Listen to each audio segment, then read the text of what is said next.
口美味曲奇，工作状态满分。本节目由超好吃的趣多多曲奇独家冠名播出，实力高能进阶 ，offer 轻松到手。感谢惠普星 Book Pro 14锐龙版联合赞助播出。兰蔻谱写你未来线上学习平台，赋能女大学生职业发展。本节目由兰蔻赞助播出。美味持久在线 ，offer 随时开炫。本节目由清爽根本停不下来的炫迈行业赞助播出。offer 令人心动，英诗派伴你逐梦。感谢凭实力智领先行的东风本田英诗派赞助播出。展露优雅真我，职场得心应手。本节目由时刻优雅的浪琴表赞助播出。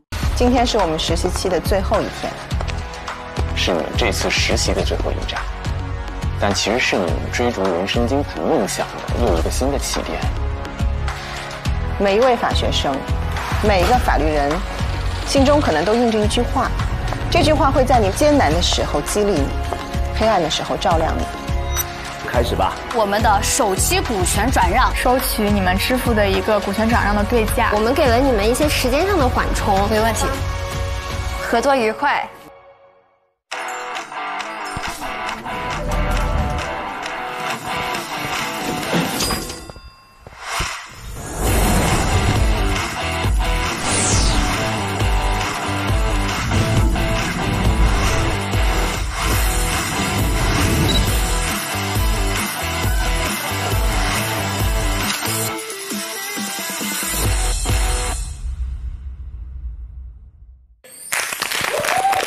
欢迎大家来到由腾讯视频自制的国内首档律政职场观察类真人秀《令人心动的 offer》第5季，欢迎各位！第五季。一口美味曲奇，工作状态满分。本节目由超好吃的趣多多曲奇独家冠名播出，实力高能进阶 ，offer 轻松到手。感谢惠普星 Book Pro 14锐龙版联合赞助播出。兰蔻谱写你未来线上学习平台，赋能女大学生职业发展。本节目由兰蔻赞助播出。美味持久在线 ，offer 随时开炫。本节目由清爽根本停不下来的炫迈无糖口香糖行业赞助播出。offer 令人心动，英式派伴你逐梦。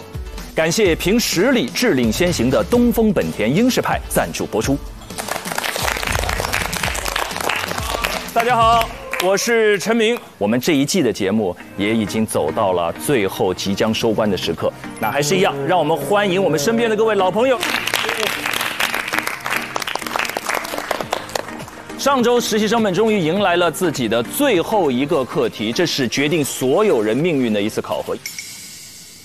因为能不能够突破100 KPI， 拿到最后迎取 offer 的资格，甚至有没有人能够突破150的 KPI， 获得1.5年级律师的薪资，进入到红圈所的待遇，就看最后这一刻的表现了。那此时此刻呢，王毅言语、汪雨桐以及朱绰莹和张雅琪在上一周已经率先完成了股权交易案的最终谈判，我们也给出了我们最后的预测。我们认为这2队当中，王毅言语和汪雨桐应该会获得更高的 KPI， 而4人当中的 MVP， 我们也全票投给了王毅言语。那我们这个判断到底正不正确？这一盏的充能之路会不会被成功点亮？接下来这段 VCR 当中就即将揭晓。那不仅要揭晓这个结果，接下来的投资协议仲裁案也即将开庭。我们会看到胡明浩、黄凯、许文婷和肖阳4位实习生出庭，为各自的当事人展开辩驳。所以这里我们要先把目光聚焦到胡明浩和许文婷的身上，因为他们2个人是平举，都是115的 KPI。那如果谁在这一轮最后一战当中占得先机，获得 offer 的几率就大大增高。同时，我们也不要忘了，肖阳目前是95 KPI， 而黄凯是50 KPI。这一战也决定他们到底能不能够过100的线，进入到迎娶 offer 资格的阵营当中。好，我们一起来看这场仲裁案。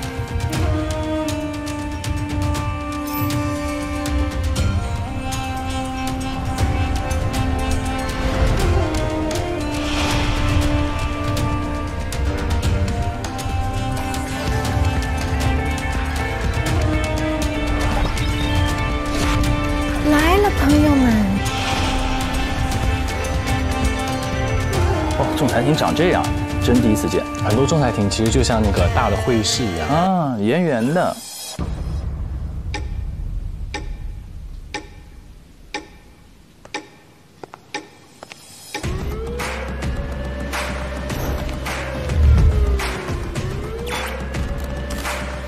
吴明浩同学好帅啊！哎呀，帅是真的帅。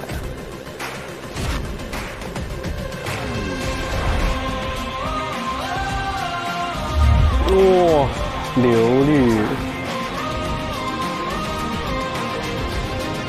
哇，好帅！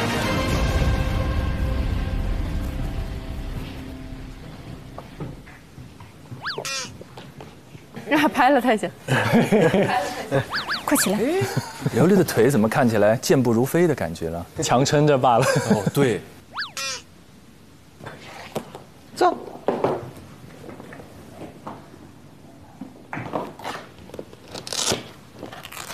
今天他是首席仲裁员，首仲。哦，首仲就是坐在正中间，对的。然后边仲就是对的，一边一位。对，哦，是两边各自选择的。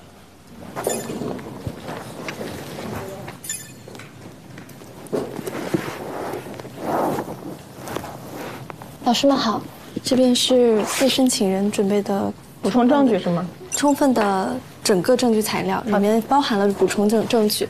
对，想给各位老师过目，谢谢。替换原有的材料吗？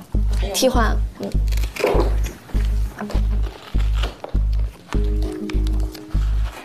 各位仲裁员，这是申请人补充的公开信息的证据材料，是在原有基础上补充不替换。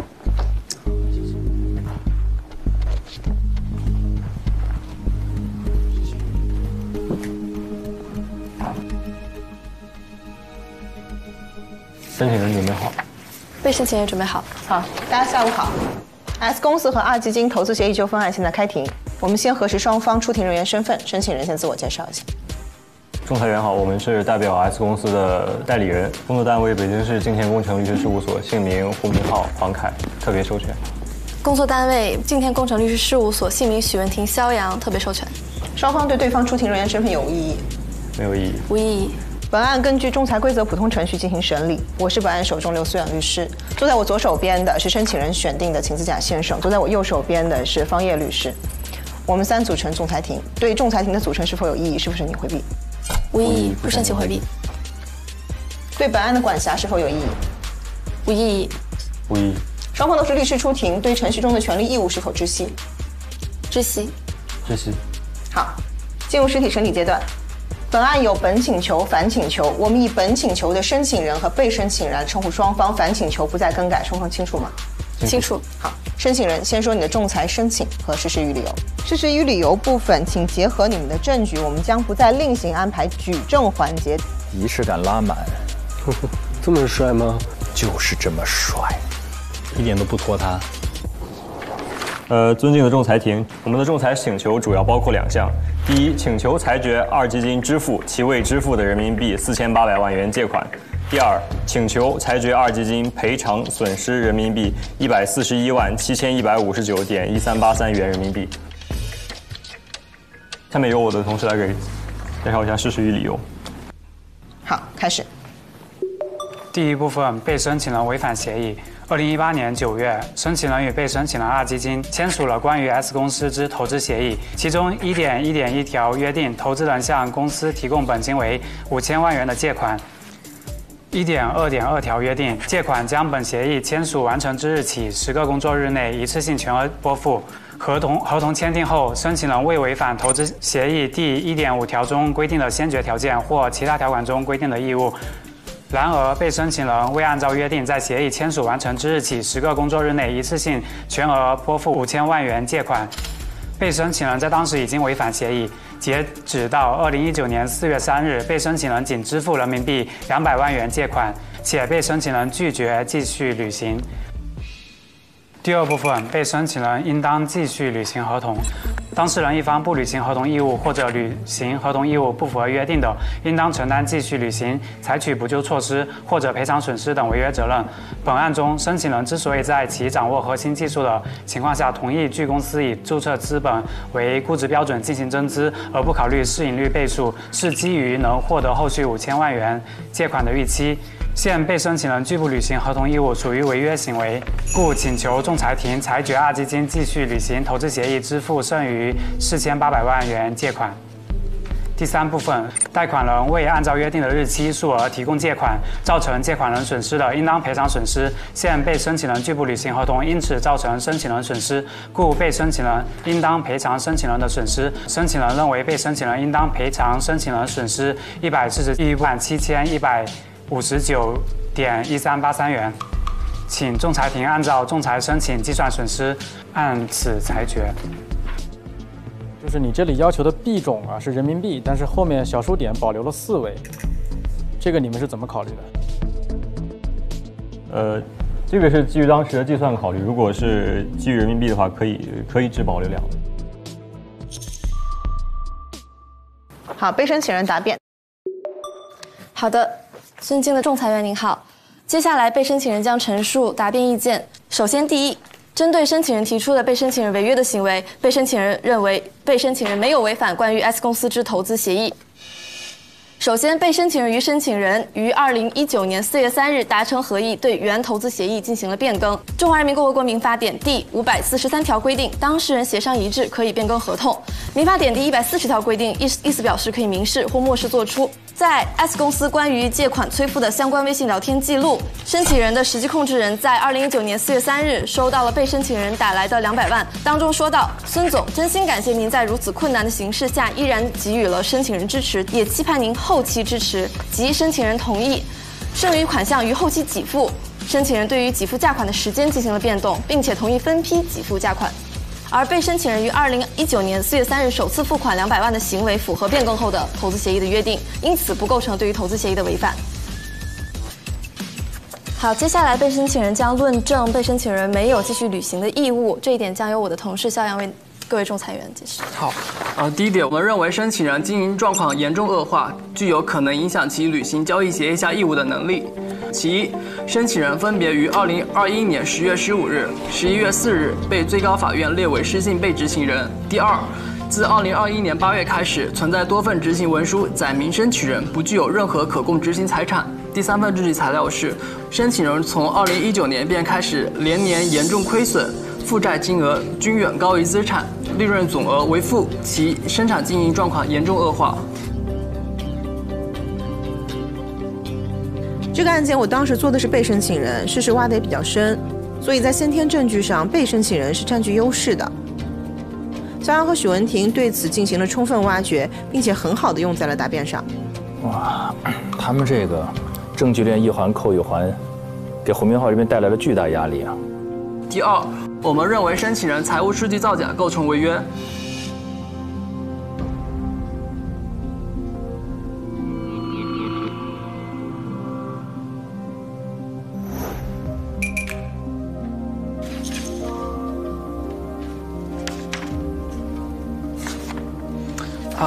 我知道什么意思了。他财务报表造假。来，咱们对一下啊。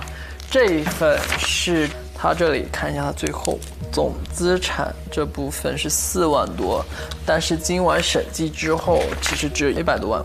这个是我们 S 公司的合同是2018年9月签的。后续的你也不能造假，后续的你也不能造假，你也不能，对，他有这个规定啊。有这个就是你方还要在我在投资期间当中，你都得给我这些，你还得在我方安插一个人，然后来监督我方的这样的进行的，对。在这投资期间，你都得给我提供真实的财务报表。对。他财务报表造假。如果说他能够最后认定成对方财务报表造假的话，相当于他们可以有一个不安履行抗辩权，就是我觉得你可能以后还不起这个钱，那我就拒绝履行我要借给你钱的这个义务。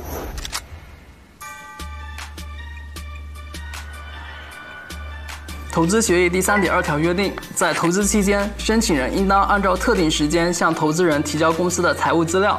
根据诚信原则，应该提供真实的财务报表。而后在 Z 会计事务所所注出的专项审计报告中，2019年12月的财务报表数据与申请人提供的报表有很大出入，因此申请人构成违约，违反第1.5.1条第6款规定的先决条件。因此，综上，我们认为投资协议先决条件均不满足，而被申请人不负有向申请人履行支付投资款的义务。被申请人也注意到，财务造假与会计差错是有区别的。财务造假是指有目的性的操纵财务报表，会有大量的不一致的情况下产生，而会计差错是由于会计师的疏忽大意造成技术层面的失误，而不会产生现在申请人方提供的这个财务报表和审计报告如此大致差异。哇哦，每一步难题都压在刚刚发完烧的胡明浩身上。申请人方对于数据的差异有没有解释？应该是会考虑到这个问题吧，毕竟他们证据不是已经挖掘充分了，全部对。首先，我们认为我们并不构成财务造假，是不是什么时候先要说我没干？因为被申请人所对比的2份，一份是在微信聊天记录中的一个截图，另一份是这个 Z 会计师事务所出具的报告。首先，针对这个微信聊天记录的截图，我们知道这个邓先生属于监事，他并没有证据表明他可以代表 S 公司对外做出表达。此外，这个对于 Excel 的截图上面既没有签字，也没有公章，谁也不知道是不是有人点开了以后把数改了又截了图。此外 ，Z 会计师事务所出具的这份审计报告也没有 Z 会计师事务所的公章，也就是说 ，Z 会计事务所不对这份报告的准确性和合法性负责。所以，我认为，被申请人用来作为对比的2份文件都没有可信度。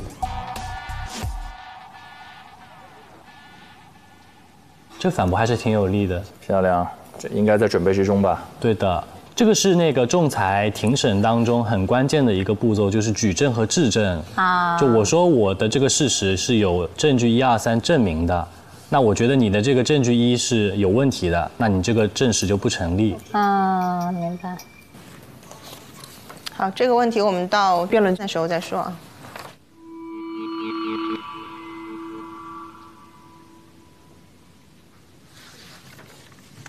不按抗辩权，不按抗辩权，不按抗辩权吗？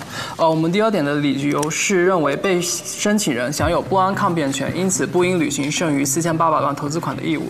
根据民法典第527条的规定，应当先履行债务的当事人有确切证据证明对方有下列情形之一的，可以终止履行：1、经营状况严重恶化；2、转移财产、抽逃资金以逃避债务；3、丧失商业信誉；4、有丧失或可能丧失履行债务能力的其他情形。因此，被申请人主张援引不按抗辩权，拒绝履行剩余的4800万投资款义务。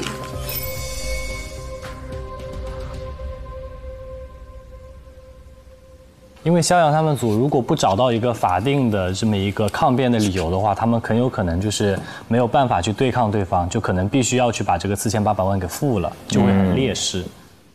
被申请人方使用不按抗辩权，申请人方有什么补充的吗？在准备好了，棒。就是刚刚在庭前提交给仲裁庭的公开信息，补充了一部分。我们用2个审计报告可以看出 S 公司的经营状况其实是有所好转。这里有 S 公司的累计的损失份额，可以看出本期未确认的损失份额是多于153万。这个是在2020年的一个情况，因为到了2021年的时候，它的半年的损失数额是40万，所以我们用这个来说明 S 公司其实是有一个扭亏为盈的趋势在的。哦，他们好像没有看到这一份材料。S 公司有一个信息，你觉得还有什么用吗？这不是公开信息吗？我得看一下。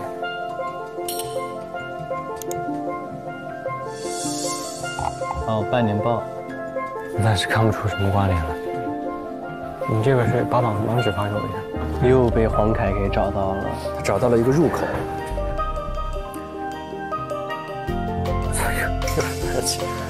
这哪都好了呀？我觉得你要休息一下，你先休息一下。我调整。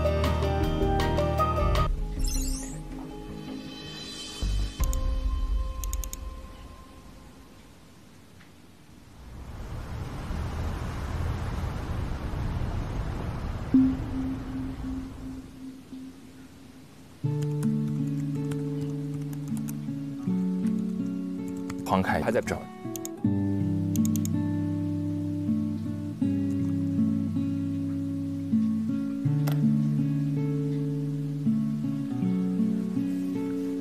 我只希望自己在这每一个课题下来，哪怕有一个课题我自己做完之后，我觉得我没有遗憾，我自己都会很满意。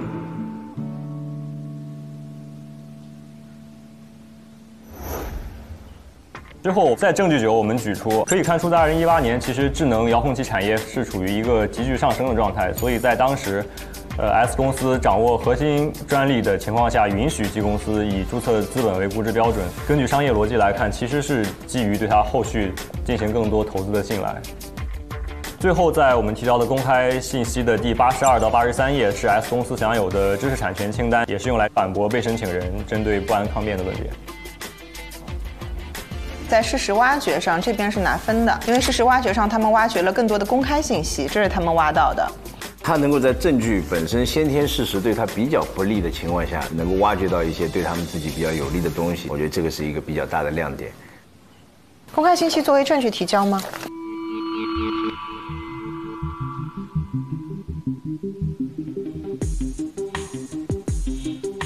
我们将它作为证据提交。对于申请人的补充证据，被申请人方有需要质证的吗？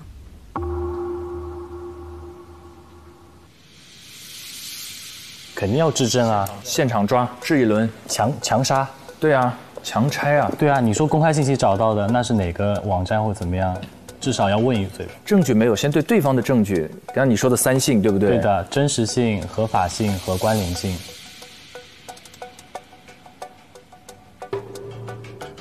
先对真实性提出一些异议嘛。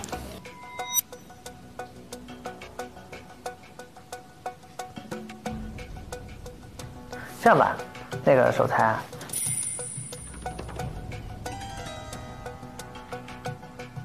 因为这个是庭上当庭提交的，你们现在就是说就这10项啊，你们能够发表意见的发表一下意见，好吧？其他的就允许你们考虑一下，庭后发表书面的质证意见，好吧？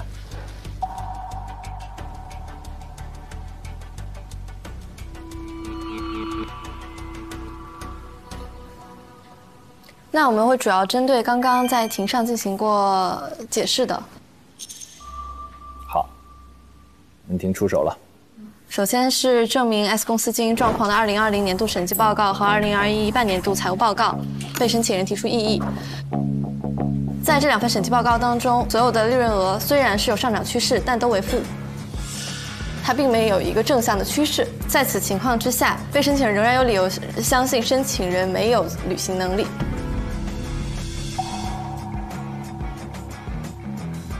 有道理。亏的更少，不是扭亏为盈。对于证据实质产权清单，也仅只表明了其申请的知识产权的情况与经营情况无相关的关联性。文婷真不错，稳住了。文婷越来越优秀了，也是。许文婷在整个仲裁过程当中，他也没有怯场，整个应答也都是比较在线，比较从容。我觉得这个是比较大的一个让人惊喜的地方，反应也比较快。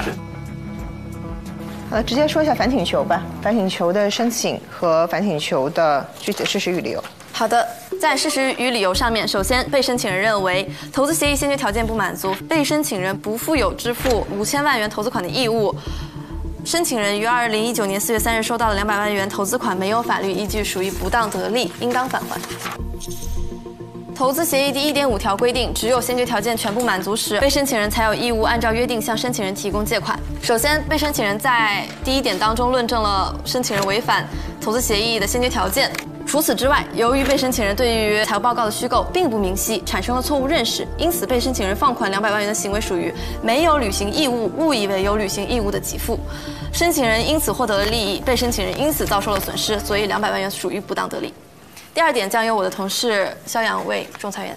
我们认为 S 公司需要承担清偿利息的责任。首先，根据民法典第985条以及民法典第987条的规定，由于 S 公司没有事先向2基金取得关联交易的书面同意以及提供真实的财务数据，因此2基金不仅应当返还200万投资款，还需要承担赔偿损失责任。因此 ，S 公司需要赔偿共计40万元的利息损失。综上 ，S 公司违反投资协议约定，拒绝支付本息与利息，因此请求仲裁庭裁决 S 公司履行协议，支付价款252万元。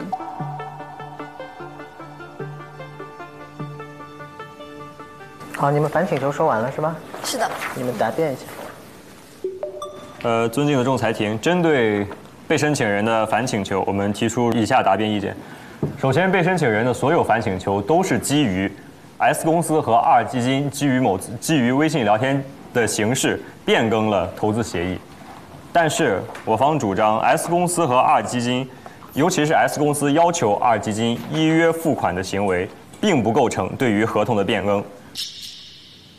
首先 ，S 公司的要求属于催告行为，而且在催付时 ，S 公司的董事长已经将他的房产抵押，而且2基金也没有在该微信聊天记录中对于新的付款方式或者是对于变更借款的支付方式做出任何的承诺。在被申请人提交的证据第16页中的微信聊天记录倒数第2页的语音转文字部分可以看出，可见2基金并没有变更协议的意图，而是承认了其内部管理的问题。在这种情况下，认为 S 公司的催告行为构成对于协议的变更，不仅与证据证明的事实相违背，而且也不符合通常的逻辑。因此，我们主张 S 公司和2基金并没有以任何形式变更投资协议，2基金仍然有义务在2018年9月份协议签订的10日内一次性拨付5000万元。因此，被申请人提出的所有不满足先决条件，由于都是发生在这10日之后，并不能作为其违反合同的抗辩。第2点，针对涉案的200万元借款 ，S 公司不构成不当得利，没有合法根据取得不当利益造成他人损失的，应当将不当利益返还受损失的人。本案中 ，S 公司取得200万元借款有合法根据，它的根据就是2基金对于投资合同的履行，虽然是一个延迟的履行，但是仍然是有根据的履行。第3点，我们认为 S 公司无需就200万元承担还款付息责任，因为投资协议系双务合同，在2基金未按照合同约定履行义务的违约情形下 ，S 公司有权利按照规定先履行抗辩权。而在本案中，投资协议明确规定，应当先由2基金在签订合同10日内打款5000万元，而后 S 公司才有其他的义务。所以在2基金按照合同完全履行其5000万元借款的义务之前，那 S 公司无需就200万元承担还款付息责任。每边一说话就觉得说的很有道理。那以上就是申请人针对反请求答辩意见。双方整体表现上面都是旗鼓相当，整体的观感还是比较接近的。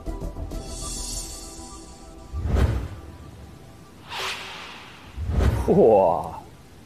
小何同学，待会儿给我们好好解释一下双方刚才这一波，因为我们看起来好像，首先观感上觉得比较平，就是每一方的那个点都有找到，然后也都有个很有力的反驳，对，而且是逐层递进，对吧？是的，就是每个点都有清晰明确的回应，在你看来有没有一个倾向性？我个人的倾向性呢，因为目前我们看到的环节其实是一个事实陈述以及举证和质证的环节。那么在这个环节里面，其实本案中最关键的是，他们这个借款合同有没有成立，然后成立了之后呢，双方有没有给付这个借款的这么一个义务。那在我的角度，其实我会觉得，明浩还是把对方的这些质疑是一定程度上是打掉了的。因为比如说那个不安抗辩权的那个理由，那对方质疑他这个财务造假，以及他可能盈利能力是负的，那你还不起我的钱。但是明浩都可以从比如说他有知识产权，这个行业的发展不错等角度做出了一个明确的回应。但真实的判例我不敢猜啊，但是从庭审的表现上，那我觉得这边明浩的这个反应是他们组是加分的。对。我怎么觉得许文婷那个还挺棒的，能说服我的？因为首先胡明浩的那个点是他额外相当于现场找的一个杀手锏的一个东西，就是刚刚说的这个能够就是自负盈亏有这个能力啊，转正，对。但我觉得许文婷的回击很好啊，针对知识产权，他的回应是说你的知识产权多跟你的盈利并不直接挂钩，就没有人说你知识产权多你就公司就一定盈利。对。其次是第2点，针对他说的那个有负盈亏，他的意思是说你只是亏损少了，但并不代表你，而且账面显示你的财务报表没有显示你公司盈利。是的。就在我看来，我觉得这2点他是临时的给予了非常好的回击。对的，文婷的表现是好的，但是我觉得最关键的一点是在于，我觉得胡明昊质疑他证据的真实性没有盖章这个点，我觉得是打得到位的，因为是比较痛的一个点。如果说你这个证据都不是真的，那其实文婷很多的主张都是基于这个证据展开的，就不成立了。哦，这也是。我是支持明昊这边的。首先刘律说，这个被申请人这方本身就是占优的啊，所以在一方占优的情况下，现在打成这个双方势均力敌，我觉得还是明昊的功劳是不可或缺的。所以在这种情况下，如果来相比的话，明昊这方。不管是做的功课也好，还有现场的应对也好，本来从被动一方转成了这个势均力敌，那我觉得还是能力还是相对比较强的，所以我个人会比较支持他们这边。甜甜，我的结论出来了。哦，我们一论他结论就出来了。姐，你选，你为谁撑伞？我这次我选那个肖阳跟文婷。你选他们组赢是吗？对。哎呀妈呀，为啥呢？为什么呢？因为这样你们就可以选明昊了呀。哦，嗨，你是因为这个？哎呦，你别这样。可是我内心是跟你站在一起的，现在怎么办？我们网友多了一个撑伞的人吧？撑伞加1。这个信息很重要啊。这是最重要的信息了。OK， 我选明昊。天哪 ，MVP 呢？大家有没有什么想法？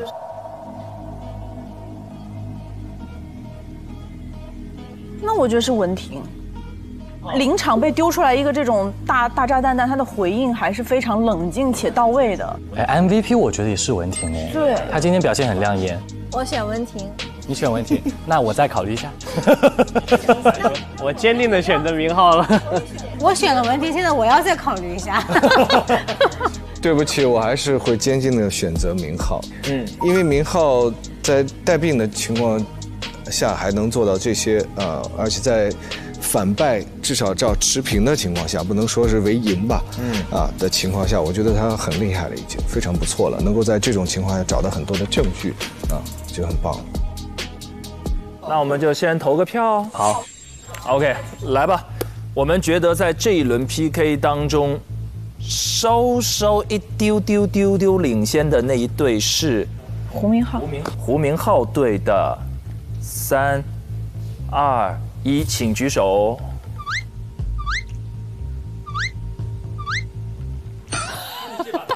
哦，你这把大伞啊，甜甜真撑伞人撑一整季。也可能最后大翻转在他这儿，也有可能。最后一期大翻转也行。对，但是我觉得 MVP 还有待商榷。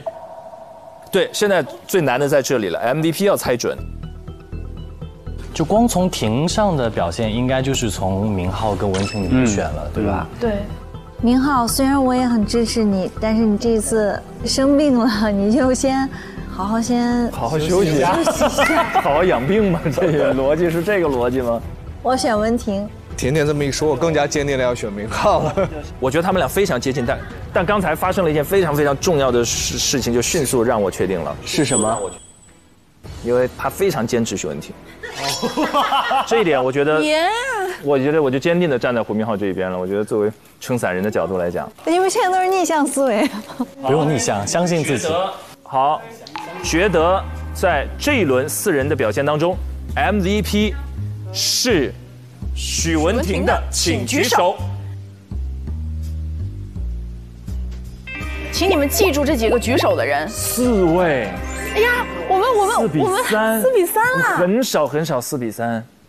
好了，文婷的伞我撑定了。相信大多数的力量，4比3的话，我们就把这一票投给许文婷。OK， 那么我来盖章好了。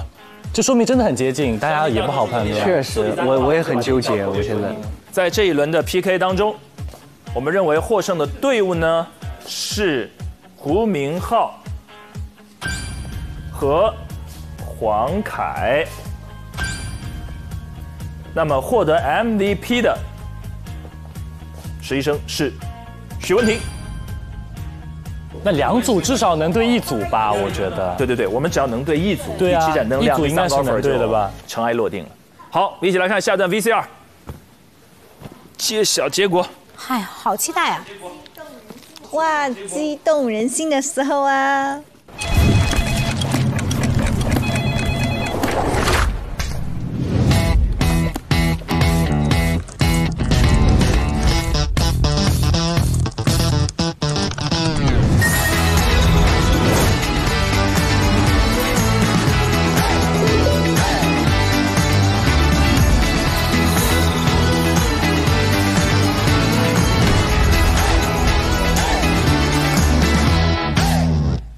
那我们进入辩论阶段。辩论阶段我们理论上就一轮，所以双方需要将自己的观点在这一轮当中充分阐释。现在仲裁庭去总结本案争议焦点：第一，案涉以投资协议为主的相关协议是否有效，是否存在变更，相关当事方是否存在违约行为，以及是否应当继续履行。一般辩论之前的话，仲裁庭他都会给出说你们接下来围绕哪些争议要点进行一个陈述，他们会给出一个方向，然后你必须要围绕他们给出的这个方向去解答。好，申请人方先开始。针对第一个争议焦点，我们认为投资协议目前有效，并没有进行变更。如果要依据协议进行变更，应当存在一个与合同订立时相似的邀约与承诺的过程。根据双方的聊天记录，仅存在 S 公司单向2基金催付5000万元借款的内容，并不存在2基金在任何意义上同意变更付款的方式或者是付款的期限，因此我们认为现有的证据以及商业的逻辑不足以支撑被申请人所提出的该投资协议被双方基于合意进行变更。因为协议没有被变更，所以2基金仍然有义务在合同签订后10日内一次性全额拨付5000万元借款。但是因为在本案中2基金没有全额拨付5000万元借款，所以2基金存在违约。很清楚。好，被申请人认为，投资协议是有效的，但是存在变更。所依据的证据是微信聊天记录当中马某于2019年4月3日所做出的陈述，以及被申请人去打款的事实，以及做出相应的回复，而这部分都在微信聊天记录当中有明确的表示。被申请人方认为，被申请人不存在违约行为，主要是依据其履行期限还未届至，因此不构成违约。根据这个民事诉讼法谁主张谁举证的原则，如果被申请人主张这份协议经过合议得到了变更，举证责任在被申请人。这是一个最基本的原则，就是我说这个东西是苹果，那你就要给出这个证据，说这个东西就是苹果。谁说的，谁去证明它。因此，应当由被申请人举出切实的证据来证明双方确实通过合议变更了这一协议。被申请人所依据的证据是微信聊天记录当中马某于2019年4月3日所做出的陈述，以及被申请人去打款的事实，以及做出相应的回复，而这部分都在微信聊天记录当中有明确的表示。这一点在微信聊天记录里面都可以看到。一直在说钱的事儿，后天能碰碰吗？咱们办公室聊聊得了。虽然双方没有对履行期限达成合议，但是被申请人方并没有拒绝履行，而是双方的正常谈判。然后后续因为被申请人方得到了相应的财务数据，所以说产生了不安，所以说才拒绝付款。你们认为你们的这个沟通是对于已经违约情况下解决问题的协商，还是对于合同变更的协商？漂亮。大前提。我们认为是对合同变更的协商。根据 S 公司关于借款催付相关微信聊天记录 ，S 公司实际控制人马某说道：“咋办？10日前能否凑个几百万？”可见马某对2基金并不是进行催告，而是主张协议的付款条件进行变更，由一次付款变更到多次付款。然后随后2基金在2019年4月3号向 S 公司打款200万。马某对此表示认可，说道：“孙总，真心感谢您在如此困难的形势下依然给 S 公司支持。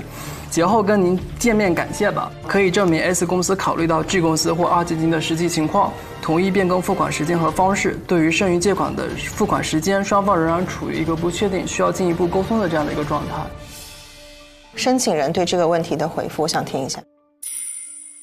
我们认为这是我们申请人对被申请人违约后的催付行为，并不是合同的变更。此外，我认为被申请人不能因为申请人的董事长说话有礼貌，就认为他不是在催付合同。在本案中，虽然被申请人欠申请人5000万，但是在被申请人自己的房产都已经被抵押，而且公司的生产经营遭受严重不利的情况下，那他当然是想我能要到几百万，缓解我的燃眉之急，那就要了呀。他并没有说其他的不要了，或者说我们协商一个其他的支付的方式。此外，他说真心感谢您在如此困难的形势下仍然给了 S 公司支持，这笔钱在当时确实是缓解了 S 公司的燃眉之急，而不是变更协议的意思表示。我觉得胡明昊他们那边能够把这个事情打到现在这个程度，可能从不容易，更不容易一些。沉稳性和应答，我觉得也相对更从容一些。然后商业性考虑的更多一点。对。好的。争议焦点2：申请人方是否存在损失？被申请人是否应当赔偿损失？申请人方。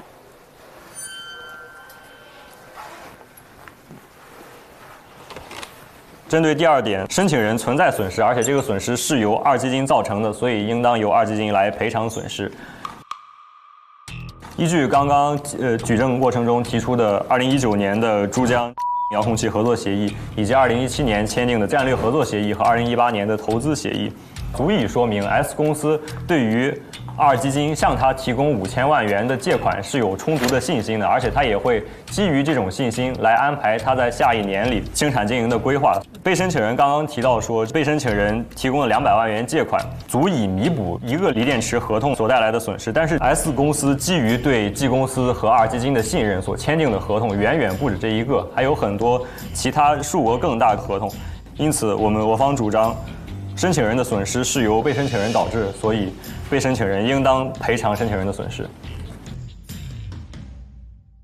好的，针对第2个争议焦点，申请人虽然主张其在智能遥控器相关经营业务当中可能会有其他的价款支出，但是这一点像申请人刚刚说的，谁主张谁举证。以子之矛，攻子之盾。申请人方应当提供证据证明此笔支出是大于200万元的，因为现在申请人方提供的证据仅仅证明其在锂电池买卖合同当中仅需要支付价款49万元。这举证责任在他们那儿吗？对，他们要求损失，他们要举证这个损失跟他们有关。他们只提供了这个借款合同。他有没有更多的证据来证明这一点？漂亮。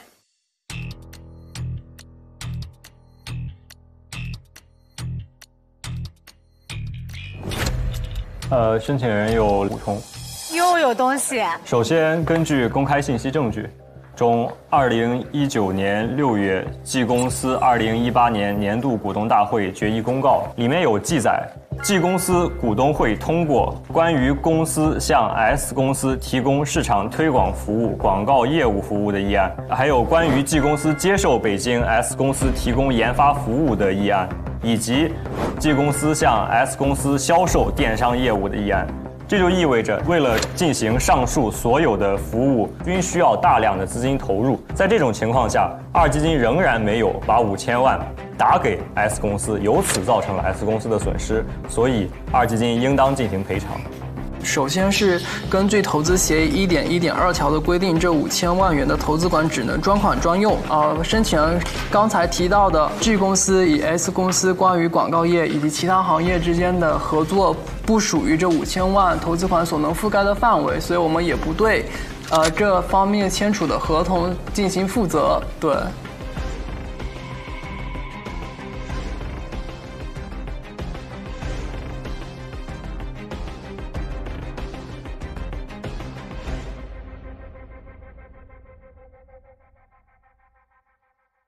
请仲裁庭有一个问题，希望申请人和被申请人双方都来说一下你们的意见和观点。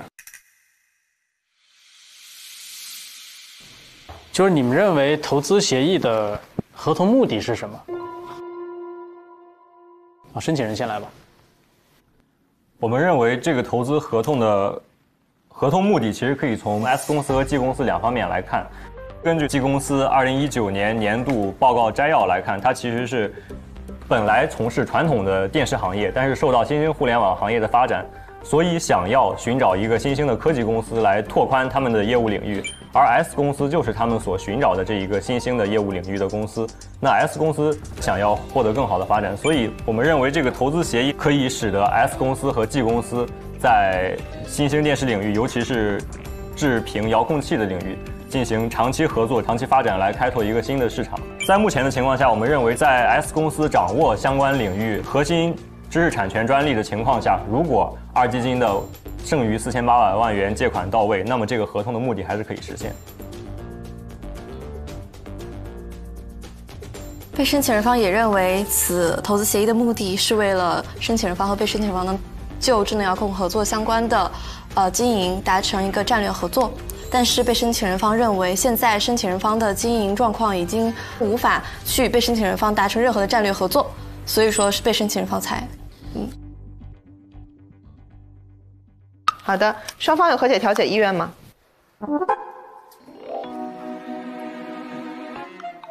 申请人有，被申请人有。好好笑哦！申请人方说一下你们的调解意向。我们的和解方案主要有2条，第一是我们希望首先被申请人撤回仲裁反请求。第二，就是因为申请人目前也了解被申请人和 G 公司的现状，所以我们不再强求一次性拨付剩余4800万元借款，我们可以接受将一次性全额拨付改为分期付款。但是毕竟这笔钱二基金已经是相当于拖了5年，所以我们认为这笔借款的利率要降低，或者债转股的条件向着有利于申请人的方向倾斜。具体的数额我们可以进一步的协商。基于对整个智能遥控器行业发展来看的话，那它现在行业的几家龙头都是在获得了一些融资之后，取得了一些技术上的突破。那我们现在 S 公司其实缺的就是这一笔融资来支撑我们这个核心技术的研发，所以我们还是希望能够跟 G 公司保持一个长期的合作，尤其是希望 G 公司不要完全放弃这个债转股的意图，因为传统的电视行业确实在衰落。我们认为 S 公司和 G 公司是有可以在对方身上找到自己需要的点，所以我们希望能够跟二基金达成一个进一步的协商和合作，而不要非要撕破脸。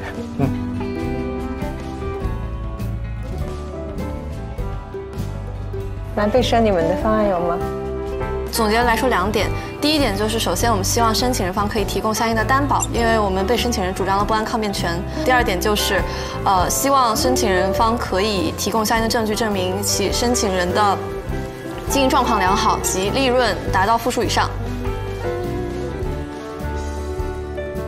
好的呀，那我们觉得双方都有和解意向是挺好的一件事情。我们也是希望看到双方在此前的长期合作的情况下，可能基于一个短时的经济下行带来的一个资金链的断裂，如果能够恢复继续合作下去的话，这是我们最期待的一个结果。所以在这次休庭之后，仲裁庭也会继续组织双方进行相关的和解调解，双方再继续回去明确你们的和解调解方案，好吗？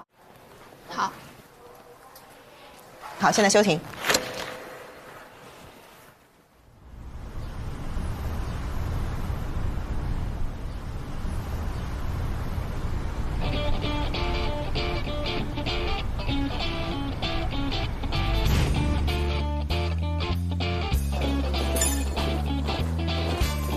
回家了，最后一天了。哇，我走进这里有一种不一样的感觉。才几天前我们还在这儿搞 IPO， 哇，突然感觉好不一样啊。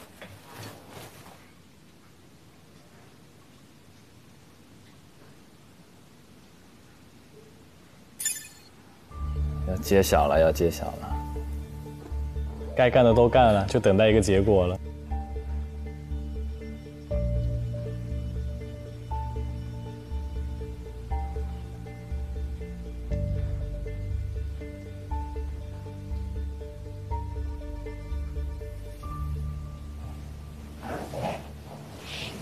你们今天怎么样呀？还行吧，可能有一点混乱，有点混乱。我也还可以。你的回答有一点混乱，朋友。真的。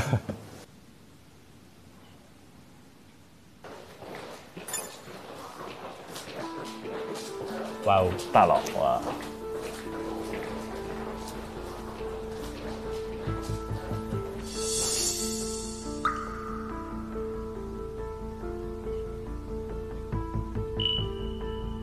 我们同学们这个都去2号会议室集合吧。好。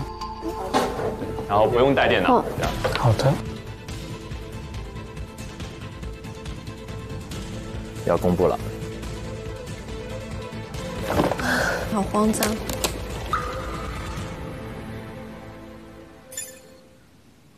最后一个课题的考核结果已经出来了，也就意味着你们在今天工程的所有实习课题考核全部结束。同时，大家的 KPI 结果也已经锁定。按照规则，只有 KPI 达到100分以上的同学，才能进入终极面试。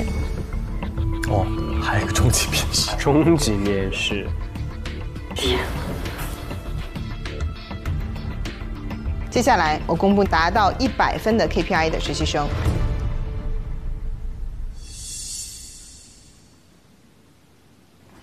张雅琪，你觉得这个项目最终的结果，你会不会很在意？我在意，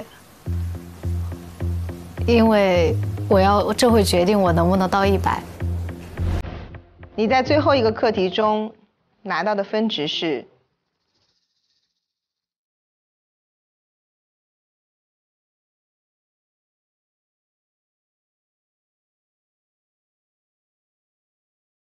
20分，所以你的总 KPI 值是115。对哦，漂亮，开心。说明咱们第一轮猜对了。对，谢谢。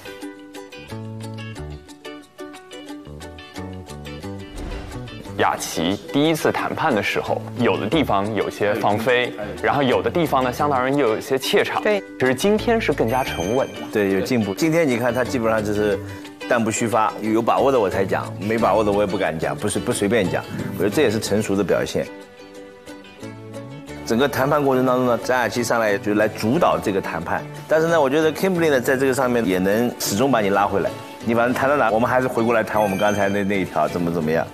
然后呢，也有一定的变通性，所以我觉得这一点上呢是体现出多多少少有一点商务谈判的能力了。是的。朱绰莹，你在最后一个课题中拿到的分值是20分，总 KPI 值是120分，过线，很好。肖阳、许文婷，这关系到我们刚刚有没有猜对了。Yes。肖阳，你在最后一个课题中拿到的分值是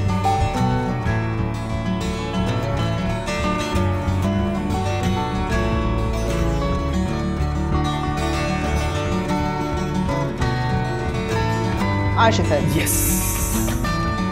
我们的2个获胜队都猜对了。你的总 KPI 是115。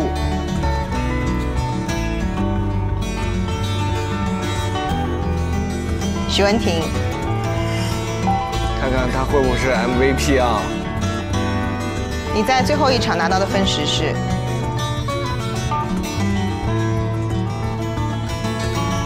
哦，拜托给他1次吧。20+5。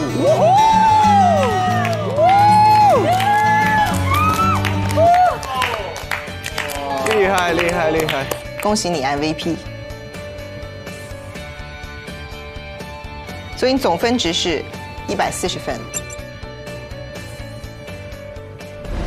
其实今天是3个男生1个女生，但是我从现场的听感来看，女生的表达方式是我最容易接受的。她在总体的策略上，哪怕会有一些问题，但我觉得作为中低年级律师，你能够很好的执行就不错了。在这方面，文婷会让我觉得很放心。在整个这个仲裁过程当中，他也没有怯场，对吧？整个应答也都是比较在线啊，我觉得这个是比较大的一个让人惊喜的地方。但是他们打了一个变更，当然变更实在是站不住，而且被申请人把它放在了策略的第一点，这一点风险非常大。对，我觉得呢，为什么看他们险胜？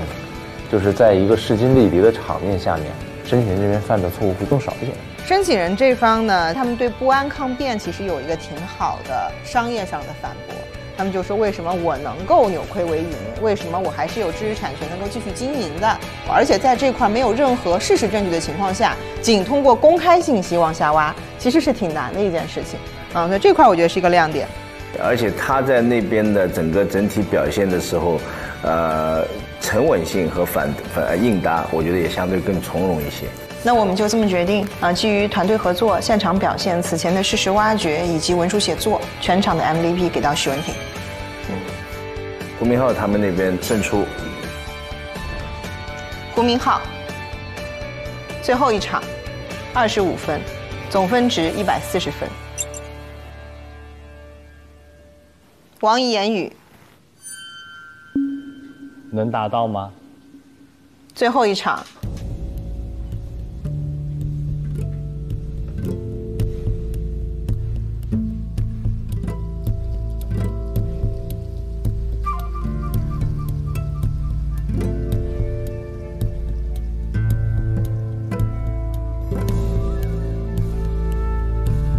25+5， yes， 恭喜 MVP。Yes, yes, yes. 耶！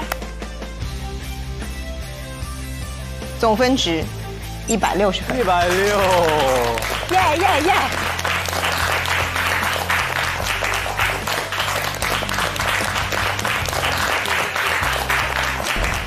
这个表现我觉得还是挺明显的，可能王毅还是这几个人里是比较强的。就这个优势太明显了。觉得他的整个的这个现场的这种状态，很放松，然后节奏把控的也比较好，是，然后反正该坚持的地方坚持，该放的地方放，对吧？也没有说特别显得强势或者是怎么样。以上是所有达到100分的 KPI 的实习生，你们明天将会进行终极面试。面试你们的除了我们4位带教律师之外，还会有敬天工程的创始合伙人之一彭学军律师加入到我们的面试，期待你们的表现。汪雨桐、黄凯、小汪、小黄，虽然你们没有拿到100分，但是在这1个月的实习期间里，也让我们看到你们的成长，你们是自己的赢家。但是他们俩已经比刚进来的时候进步很多很多很多了。对，我觉得人要跟自己比。涅槃重生，你看汪雨桐变化太大了。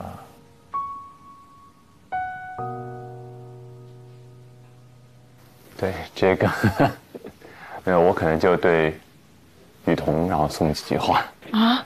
对，因为我记得上一次在踢馆的环节的时候，我告诉你要看到自己的进步，但其实今天我想跟你们说，也不要忘记看这一路的风景，不要为别人的评论而活，享受你自己的人生。也许你错过了今天晚上的月亮，但也许你会遇到明天的朝阳。相信还有未来很多的精彩在等你。希望你好好享受在港大的时光。雪光。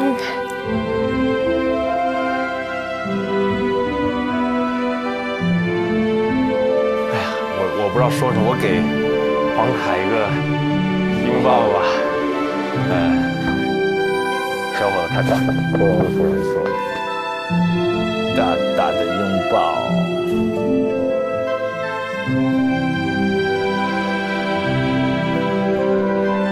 谢谢，精彩人生才刚刚开始啊！谢谢，不要灰心，加油。1个多月，我们相处在一起。我觉得我看到大家的成长啊，真的，每一步都走得很扎实，每一个案例大家都做得非常的用心。这不是终点，这还是起点。大家好好享受在这里实习的每一天，这只是一段经历，大家会有更美好的未来。那我们先去吃饭。是个夜宵了，这个店。我为你们每一个人鼓个掌。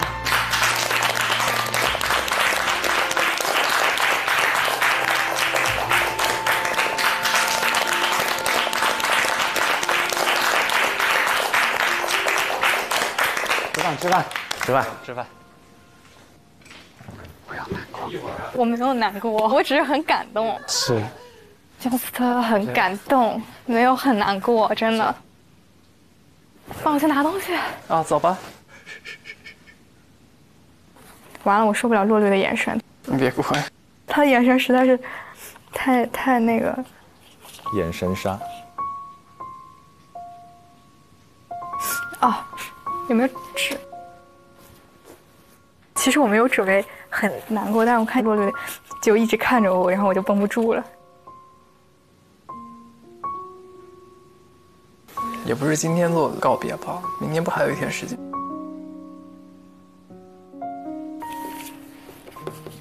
你要哪一个？我可以挑一个给你。让我来挑一个。你是挑这边的？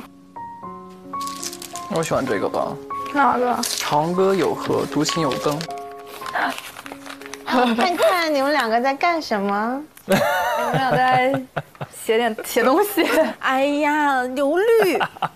对，大家都会觉得说，你身上有很多闪光点，是你自己都没有看到，而我们看到的。啊，刘律别说了，你说我又想哭。我不说了，我不说了，我说了，抱抱。谢谢刘律。走吧，一起去吃饭吧。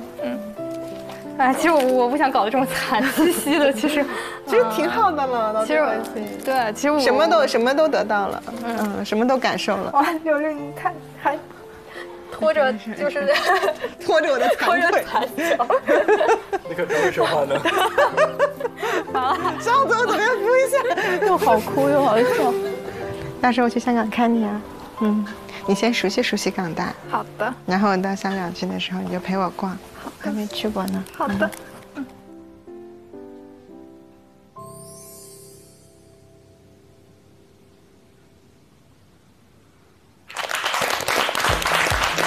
好棒啊！我们先要恭喜王艺言语获得了160 KPI 值。如果他最终获得了 offer， 那么他将直接拿到1.5年级律师的薪资标准。然后要恭喜的是胡明昊、许文婷、朱臭莹、肖阳以及张雅琪这几位是成功的突破了100 KPI， 顺利的获得了能够迎娶 offer 的资格。那接下来呢，我们要恭喜黄凯和汪雨桐，恭喜两位完成了全部9个课题的考核。虽然最后没有获得最终面试的资格，但是我相信所有人都非常期待在接下来漫长的人生当中，你们给大家带来更多的惊喜。是。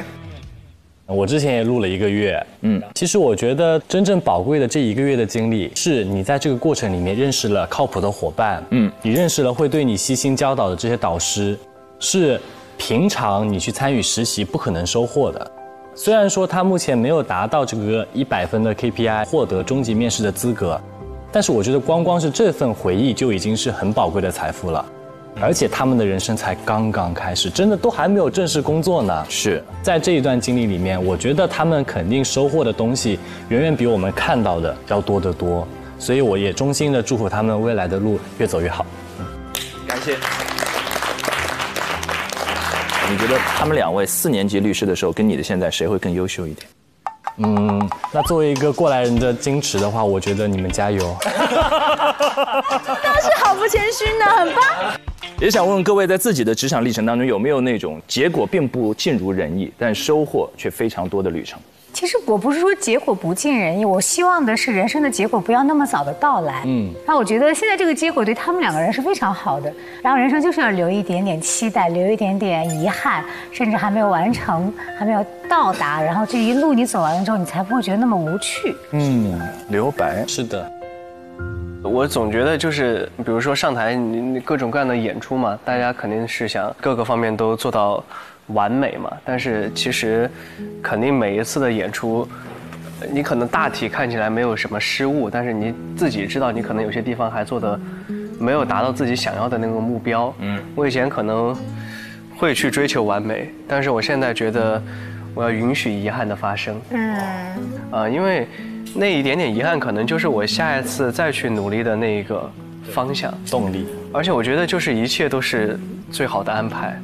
我之前可能也想跟黄凯说很多话，但是我现在也想和任律一样，如果能见到他，我就只想抱抱他。任律那句话就是把我的话也想说了，就是你的人生才刚刚开始。而且对于汪雨桐也是，我觉得他刚刚本科毕业，他马上要去港大读研究生，我觉得他已经比别人优秀很多了。是啊，这一次的实习可能他们没有能够拿到 offer， 但是他们的人生我觉得注定不平凡。我很喜欢你刚才那个描述，就遗憾它是生命呼吸的空间，就一起一落，一涨一缩之间，就它有律动了，它就有活力了，全部填满了，就意味着停了。对，说实话，说不定最后这律所会特别后悔当时没选人家这俩呢。也对呀，结果未来2大律师。那我们最后的掌声送给我们3个 offer， 7站成功之路被成功的点亮。刚才毫厘之间呢，4比3，任何一个人的手稍微起起又落落，灯情况就完全不一样了。那要感谢在最后刚才举手的4位，我们4位观察员真的优秀。接下来要一起进入的是趣多多职场充能时刻，点亮本季的第7站和第8站充能之路。我们就请雨琦，雨琦。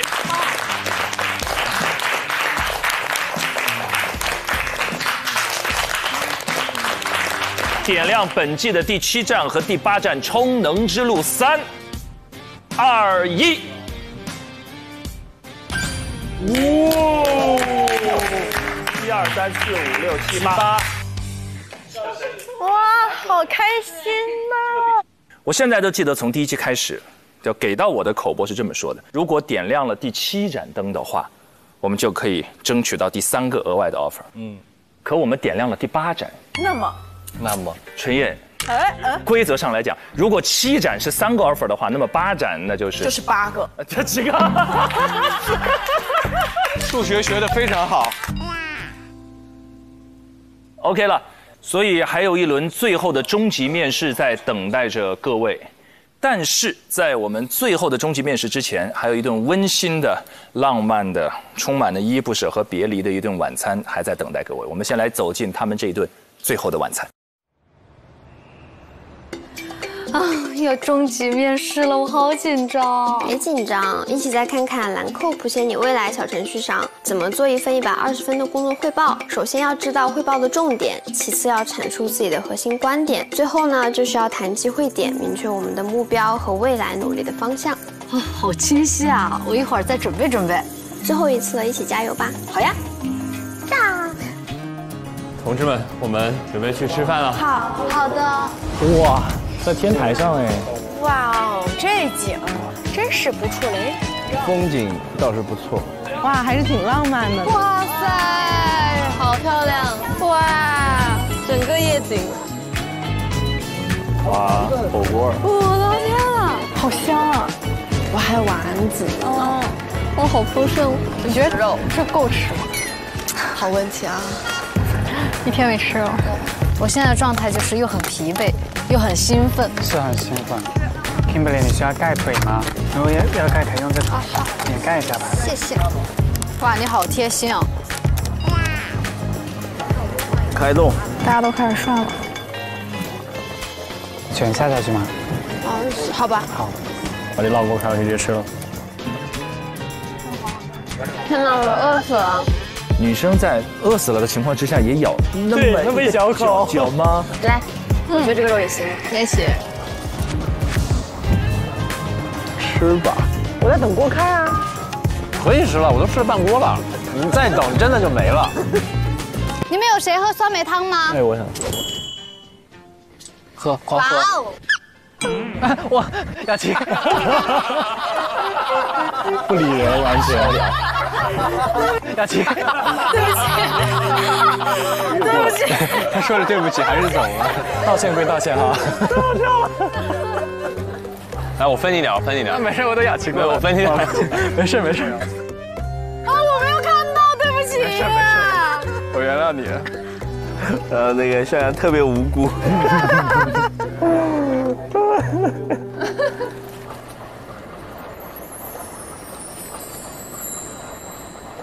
哎，我很好奇，你们在这30天的时间里有哭过吗？那可太多了。天哪，这不是10几秒前的事情。方宇的太可爱了，这10几秒前的事，家常便饭。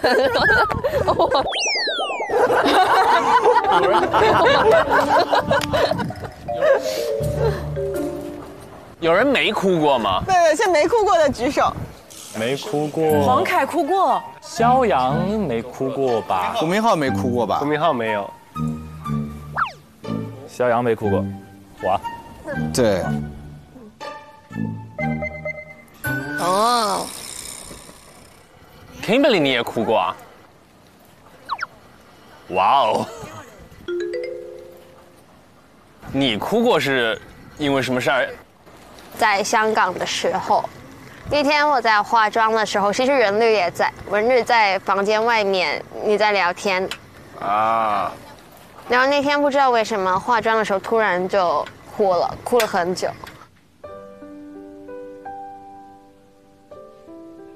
压力太大了，是不是下午辩论那天？见客户不是那天，见客户那天，就他自己带一队那个医美的案子。Kimberly 这个没想到你会哭，因为你刚才还在楼下跟我们讲说状态一直很轻松。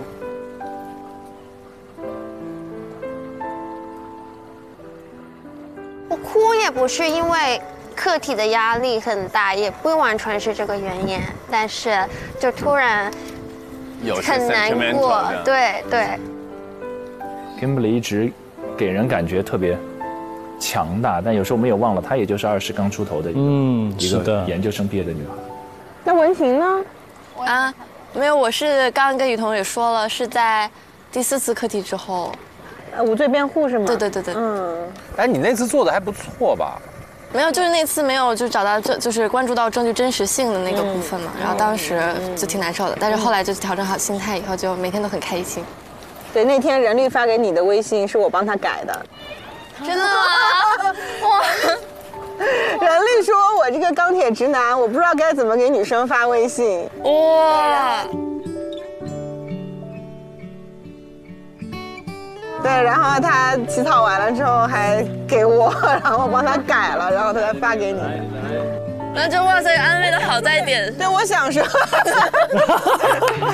我只改了措辞，安慰的点是他自己想的。我就想说，其实任律对你很用心。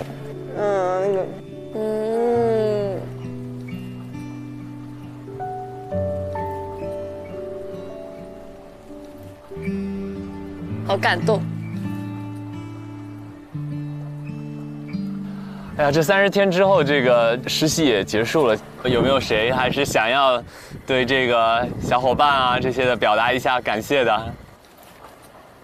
首先，我觉得4位老师真的给了我特别的帮助，我真的特别感谢老师们可以直接跟我说我哪里做的不好，鼓励我继续往前走，就非常谢谢老师们的分享。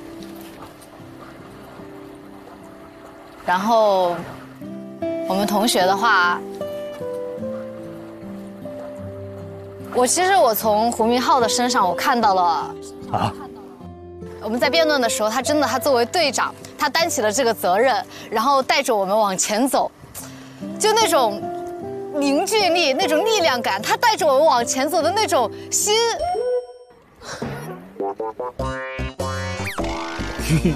求求别骂。我想说，我想给明昊说，就是我感觉这30多天，然后这么多课题，有很多次都是跟明昊，要么2个人、3个人，就或者4个人，有很多次合作的机会。就是你会发现他是一个很能扛事的人，他会为大家去做很多事情，但这些他做的，就他又不一定很在意说一定要给别人看到。我就感觉跟他合作这么多次，他也为我做了很多，就非常感谢。就瞎扛，真好。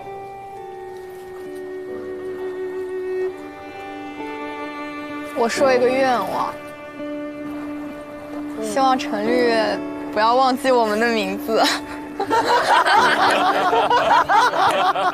这是批评我？没有。因为陈律一直喊你小白兔，没有，就是可能很久之后也不要4位律师都不要忘记我们名字。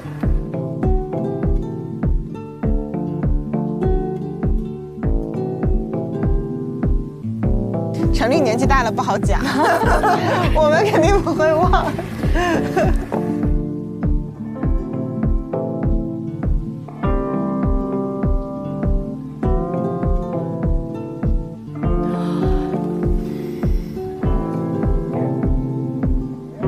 哎，我都觉得很梦幻，这一个。我们都用梦幻去形容这段时间的经历。哦，今天早上醒了之后，我是发了一个朋友圈的，然后 Steven 应该也在群里说了，都到最后一天上班，我们都有点舍不得。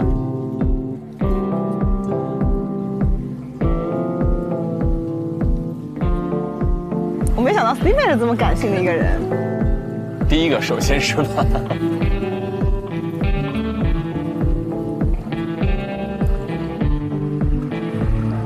转眼1个月啊！哦，我觉得已经是我人生很脱轨的一件事情了。来了之后就非常的沉浸。首先还是非常欢迎大家加入今天工程。你们都互相介绍认识了吗？那刘律，我第一次您面试我的时候，那样微笑着，然后特别像那种老母亲在看小孩一样。我对你们已经很客气了，现在感受到了吗？还投我最凶，我对你们真的很手软了。我是完全偏向这边的，我不管今天香港丢不丢脸，跟我有1毛钱的关系吗？我已经很久没有这种感觉了。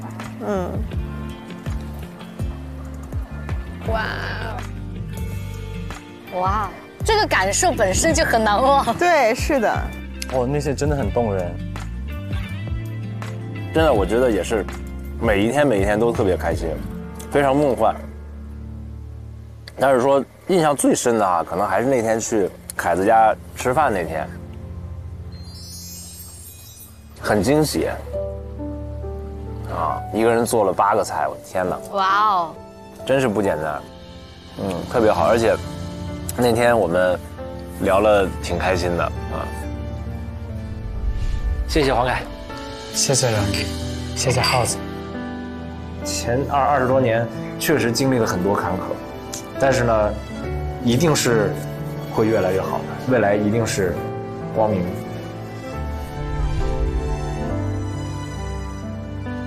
我印象最深的是梁伟走的那次，合同真的是有效的。不要哭鼻子啊！还有陈律，你们合同真的是有效的。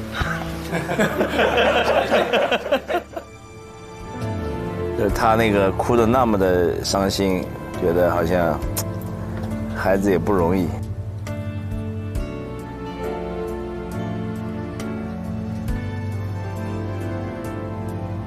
这就回到我跟肖阳说的话，珍惜当下的美好，对吧？就是很多东西错过了就不会再有了。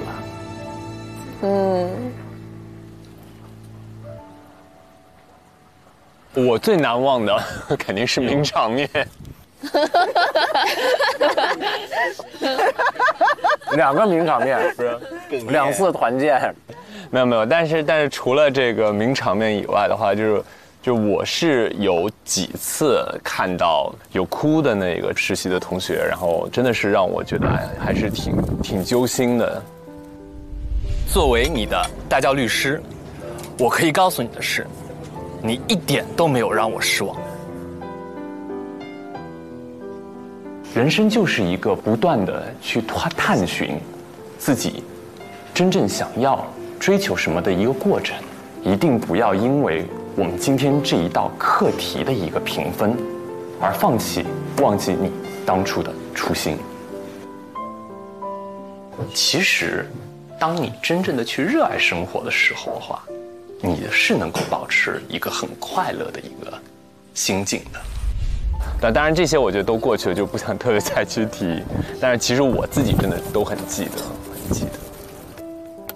哽咽过几次，心里划了个阵。我心里面真的哽咽过好多次。你表面也哽咽了好多次。是。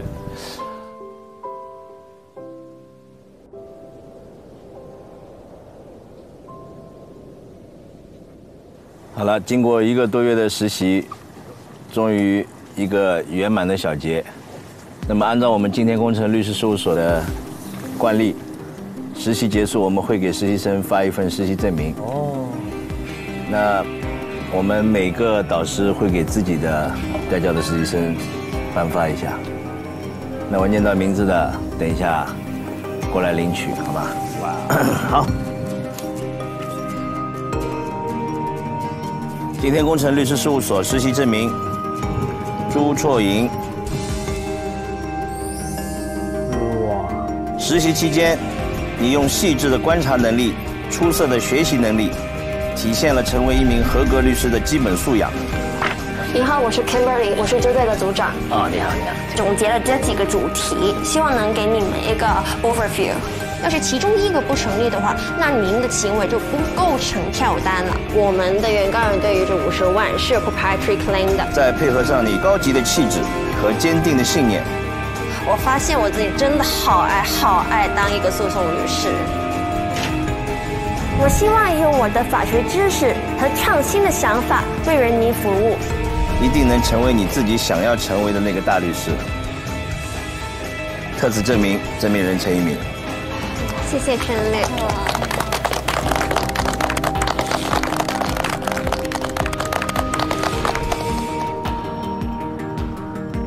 肖阳，相处时间很短，你儒雅并谦虚的气质和对资产领域的钻研让我印象深刻。关于特许经营中的商标冲突和商业秘密保护，首先我们在中国商标局的数据库进行检索。Upon the receipt of the money, the defendant made a transfer to her husband in a way that violated. 需要同时证明虚假陈述没有导致股票价格以及股票成交量发生明显变化。学习能力突出也是不容忽视的强项，这是你披荆斩棘的工具。来日依然很长，希望你找到自己心仪的方向，并且坚定的、开心的走下去，美少年。谢谢常队。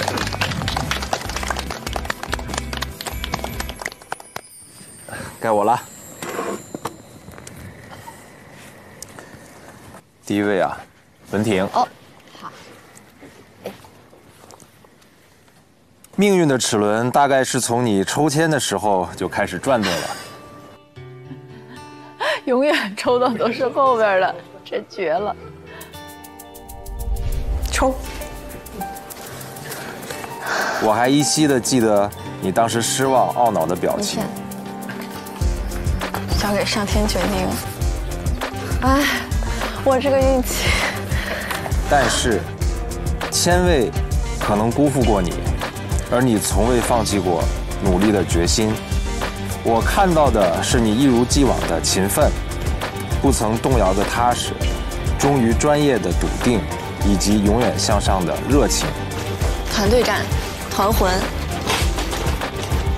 我们现在分析的这个合同无效，并不必然导致您真的就要不到这个钱。我们其实是有别的救济途径的。针对申请人提出的被申请人违约的行为，被申请人认为被申请人没有违反关于 S 公司之投资协议。这张图表总结了以下在案件证据材料当中证明力比较弱的部分，所以行政机关据以作出行政处罚的证据。愿你无惧逆境，无畏前行，加油！谢谢你。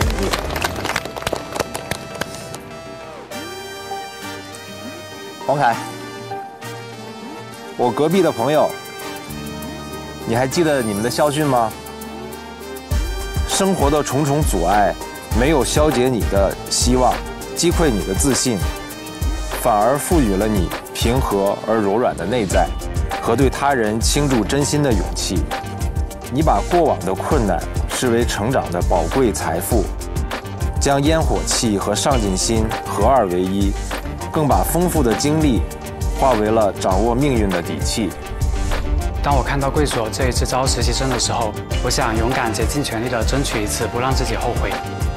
作为陪伴者和见证人，我有幸被你无私的关爱包围，有幸目睹你的不懈努力和卓越进步，温暖又坚韧，这恰好是成为一名律师的坚实基底。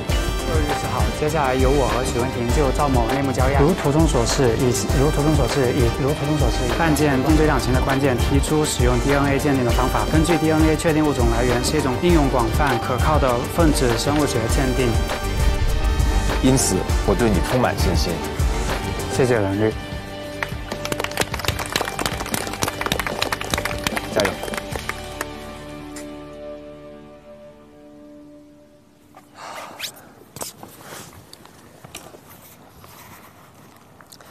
张雅琪，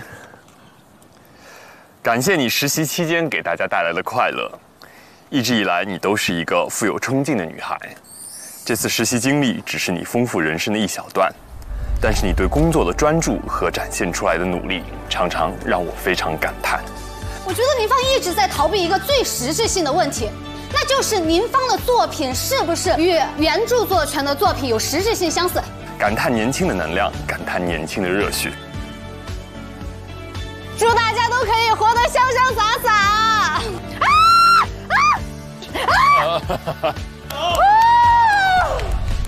所以相信，无论未来你选择怎样的道路，这样的你一定可以乘风破浪。在这段旅程中，你从偶尔脱线的女孩，变到更加沉稳踏实。相信未来热情洋溢与沉着冷静，一定可以在你身上更加的自洽。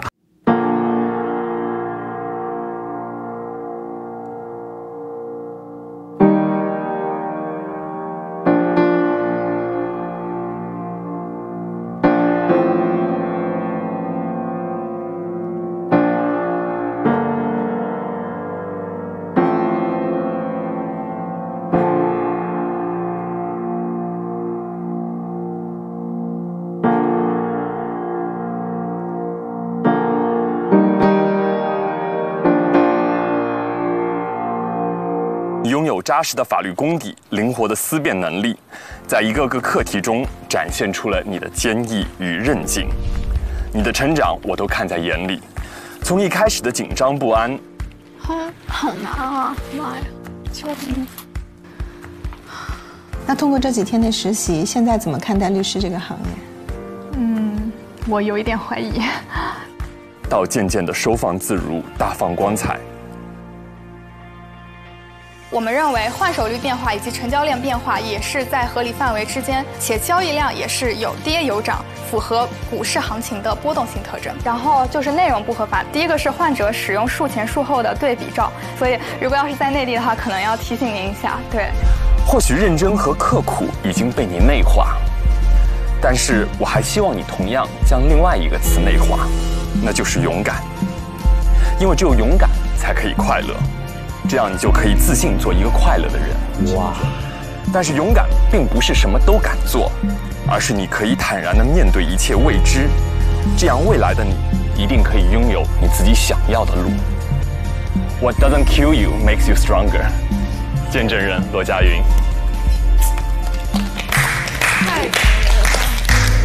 写得太好了，写得太好。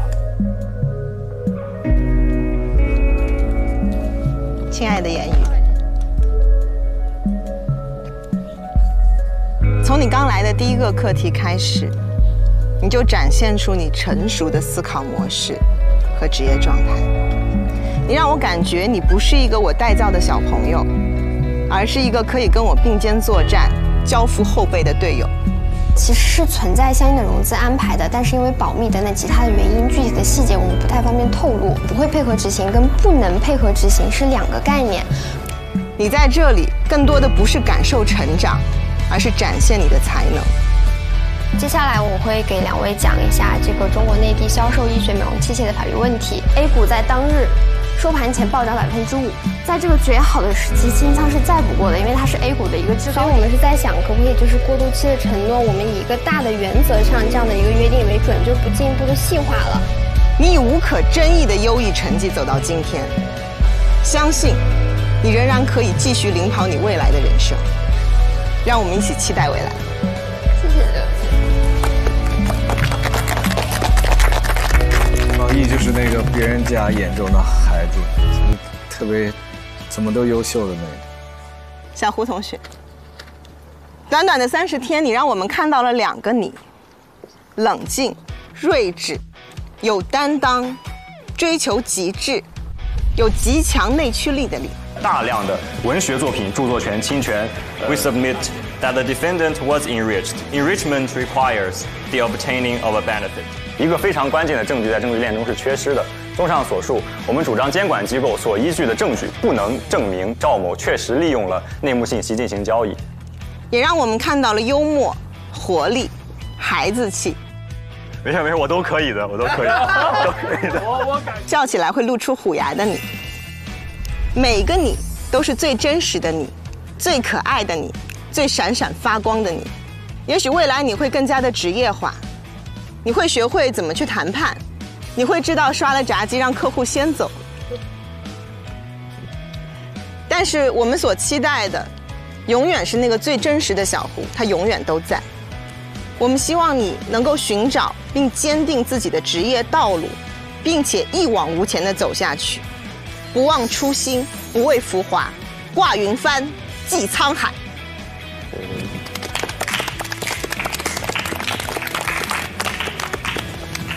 好高的评价。那最后这个，我们来做点有仪式感的。这个在如此美好的夜晚，在这个天空之下，这个我们一起来喊个话，然后喊给我们未来的自己。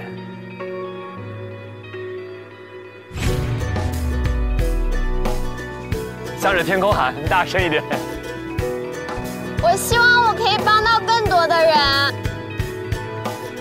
张雅琪，你真的很棒了，永不妥协。我很普通，但我一定不会平凡。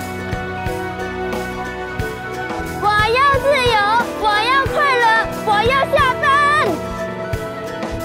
你若盛开，清风自来。学好法律，搞好乐队。我不想说再见。继续成为你自己，我也不想说再见。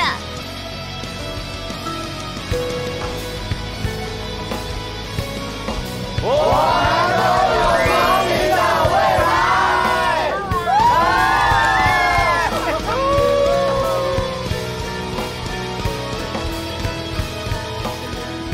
真好。哎呀，好有泪点啊！好打动人，这里面年轻啊，青春的力量，真的，风的名字叫青春。你好，你好，我叫胡明浩。你好，我叫许文婷。我叫梁威。我叫汪雨桐。我是朱戳颖。我叫黄凯。我叫张雅琪。好，我叫肖阳。我叫王言语。我非常想请问一下 ，AIGC 真的能够判断什么是借鉴，什么是抄袭 ？AI 生成的这篇所谓的文章是作者。Where property is obtained by unjust enrichment, there are four. 因此，我们认为本案中内幕信息会配合执行跟不能配合执行是两个。虚假陈述不具有盈利是比较理想的，没有会为您在合规方面进行一个保驾护航的。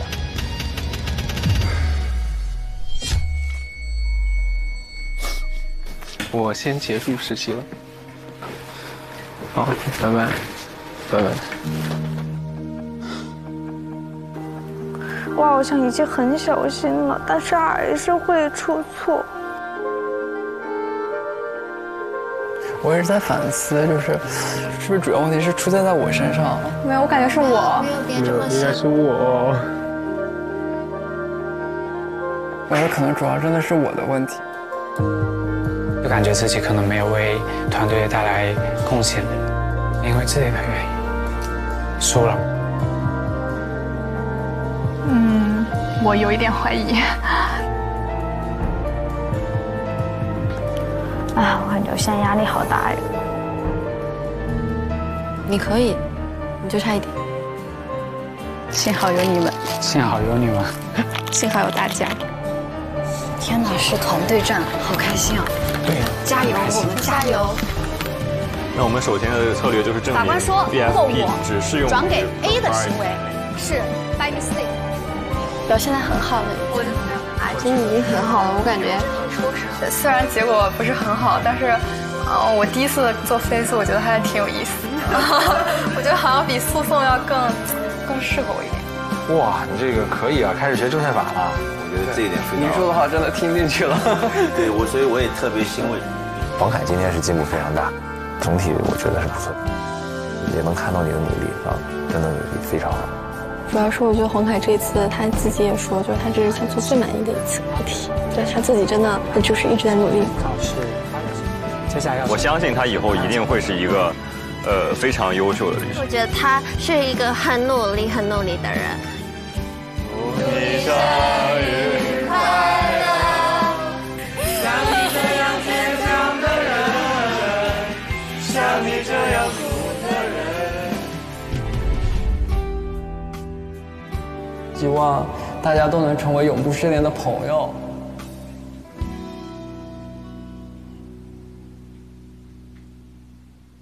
来，我们的实习期就结束了，所以今天我们一起下班。下班之前，大家把你们的工牌留在你们的桌面上，然后把桌面收拾干净。待会儿我们一起走。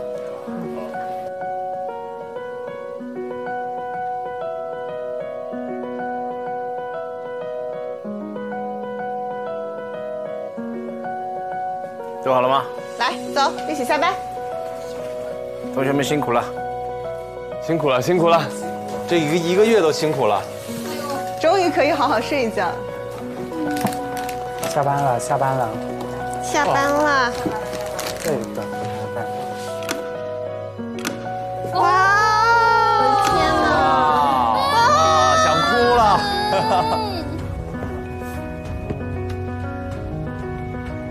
再见了。真的1个月啊，朝夕相处，并肩战斗。这个灯一盏一盏关掉，哎。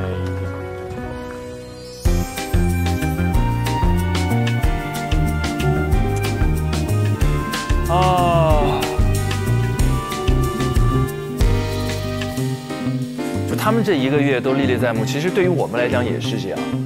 我们的录制其实也只有17时间，稍瞬即逝，但所有的细节刚才好像都发生在昨天。最后那个灯关的时刻也让人感伤不已，放下灯牌，拿起各自的行李箱或者那个纸盒子，然后就离去。在你们过往的经历当中，有没有那种热闹之后，突然间一下子就停下来，怅然若失的，像那种戒断反应一样，会非常难接受的那种经验？其实我觉得我很羡慕他们，因为他们是刚刚出来实习，第一次经历这种共患难的工作，对，残酷、竞争、淘汰，所以他们会哭是很正常的。回想起来，我20岁左右的时候，那真的是那会儿没有名气啊，然后工作也很紧，有时候觉也没得睡，几天几夜的连续工作，然后大家既是朋友也是竞争对手，然后又要一起蹲在马路边上吃饭，然后就着沙子就喝粥，一舀粥里边都有时候还带苍蝇的那种的，跑出去继续喝。但是那个时候不觉得苦，觉得很幸福，因为有工作做就觉得很好了。然后当分别的时候，大家大哭，那是因为年轻，因为你刚刚经历过，你很开心。但现在真的让你过了10几20年了，你想哭你都没得哭了。现在分别的时候，我总是会反思我自己，哎，我说为什么不哭了？明明很舍不得大家，因为我内心永远都在告诉自己，还会相见的。另外就是人长大，随着长大，自己的内心也比较不容易像年轻的时候那么感性了，对，所以我觉得其实年轻，就像我们刚才忍不住感叹说年轻真好，对。不过他们8位在整个1个月过程当中的友谊，也让所有人，包括我们屏幕前的观众，留下非常深刻的印象。因为一度我们有一个微博热搜的词，就是好羡慕 offer 里的友谊。所以大家都会被实习生之间，还有实习生跟代教律师之间的这个非常真挚的感情所打动。微博网友们也都说 offer 5的大家庭真的很温暖。所以我现在也很好奇，因为他们刚刚在天台上大声的喊话，有没有哪一位的哪一句话给你留下的印象最深刻？我喜欢雨桐说不要忘记我们的名字。是，多年以后陈律不要忘记我们的名字。希望陈律不要忘记我们的名字。我曾经做过一个很浪漫的事情。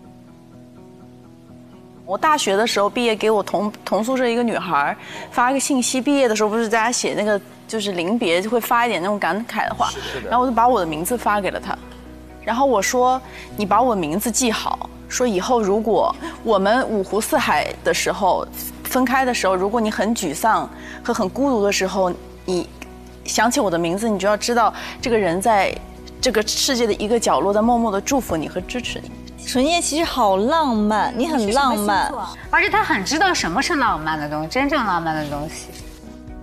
哇，只发一个名字，这也是蛮酷的一件事，不要忘了名字。但大家怎么会忘掉他们的名字呢？不，我很多人的名字都记不起来了。就是当你后面的人就是朋友越来越多，社交关系越来越多的时候，其实根本都不记得名字。当你能很准确的叫出一个人的名字，并且能写出来的时候，这个人肯定是就是在你心刻在我心底的名字。但名字有时候确实具有这种独属性，而且虽然与其说时间飞逝，很多人其实面庞依然有印象，但名字已经模糊。但越是这样，那些记得的名字才愈发珍贵。对，就因为有忘记的存在，就记得才有价值，对不对？所以也是一样。其实那个在喊话的时候 ，Kimberly 那句话还蛮触动我的。我要下班。对，他说他要下班，他要自由。因为其实当你正式工作了之后，你会发现，很多人他其实对自己要求就是要努力、要自律、要懂事，你要在工作上做出成绩，这种压力其实已经很大了。再加上律师他本身工作节奏快，其实你要在这个过程里面想要拿到自己想要的那些自由，真的很不容易。这些休息的间隙，你其实是很难的。所以在这个高压里面，他想要追求的这个自由，其实还蛮戳我的。因为我一直在想，那工作的话一定是要好好工作的。那最终的话，我觉得工作还是为了能够更好的去感受和体验生活嘛。是的，对。那如果在这种情况下，如果完全工作都没有生活的话，那工作的意义，我觉得也会丧失一部分。所以他的那个愿望，就跟我当年我在海边我喊的愿望是，那个时候我说10年后我要成为一个不太累的河趴。10年后，我要成为不太累的河趴。对，合伙人，对，就是我是希望说以后工作也要好好的努力，但是我也不希望太累，然后呢，也希望有时间能够享受生活。所以当 Kimberly 讲出那个他想要好好下班的时候，我其实感受还蛮深。小何能讲出这些话，其实我都能够感受到他们的工作强度和压力有多大。所以现在靠近了你当年的梦想嘛？10年之后的梦想，现在已经5年了，还是很累。因为还有5年嘛。是，加油，是希望加油。对，希望大家都能够准时下班。OK 了，我们已经回顾了过去这1个月的璀璨的记忆。那接下来他们还会面临他们最后一站的道路，终极面试的考验。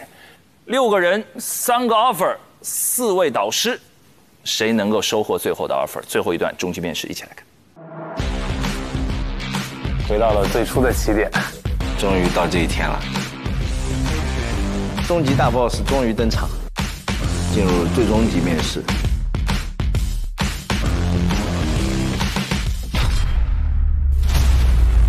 你怎么去平衡你的律师本职和这些商业机会之间的关系？好真实的问题啊！在这个实习过程中，你哪件事情对你的触动最深？做的最糟心的一个案例是哪个呢？还有一个机会可以得到 offer 的话，你愿意推荐谁？怎么会有这样的题？走出这个门，实习就全部结束了。思远都已经哭了，刘律有点绷不住了。接下来，让我们掌声欢迎本季全部的实习生和代教律师入场。我们要请彭学军律师公布并且颁发最终获得 offer 给到我们的实习生。我们压力好大呀，是。令人心动的 offer， 第一份。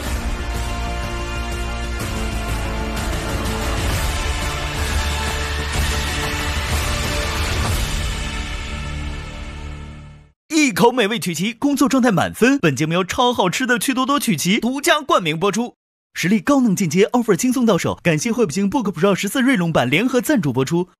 兰蔻谱写你未来线上学习平台，赋能女大学生职业发展。本节目由兰蔻赞助播出。美味持久在线 ，offer 随时开炫。本节目由清爽根本停不下来的炫迈行业赞助播出。offer 令人心动，英仕派伴你逐梦。感谢凭实力智领先行的东风本田英仕派赞助播出。展露优雅真我，职场得心应手。本节目由时刻优雅的浪琴表赞助播出。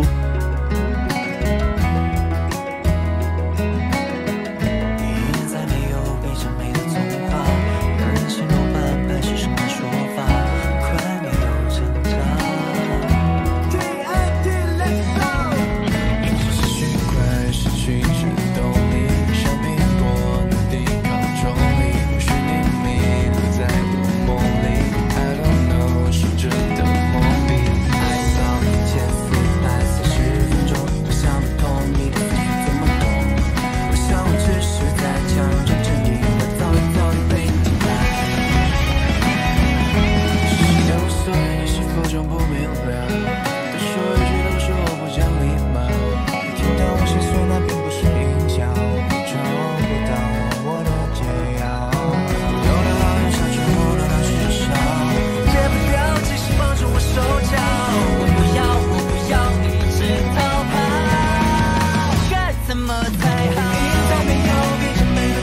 趣视频，令人心动的 offer 第5季节目讨论区，参与节目投票话题讨论，来 offer 信箱留个言，有机会得到专属回应哦。上微博参与令人心动的 offer 议题辩论，畅所欲言你的观点。更多精彩资讯尽在新浪娱乐、微博综艺、新浪综艺。感谢独家社交媒体平台微博对本节目的大力支持，感谢首席合作媒体新浪娱乐、微博综艺、新浪综艺对本节目的大力支持，感谢网易新闻、新浪新闻、界面新闻、智娱、成果娱乐、影视聚焦、环球在线、Do News、地点资讯、华语之声、天意视讯、WiFi 万能钥匙、中华万年历、知乎、丽丽城传媒对本节目的大力支持。令人心动的 offer 第5季，每周2、周3 19点更新上下集，会员抢先看48小时，每周5中午12点加更版，每周6中午12点陪你看 offer， 会员专享更多精彩，周中还有独家采访、神秘直播随机掉落。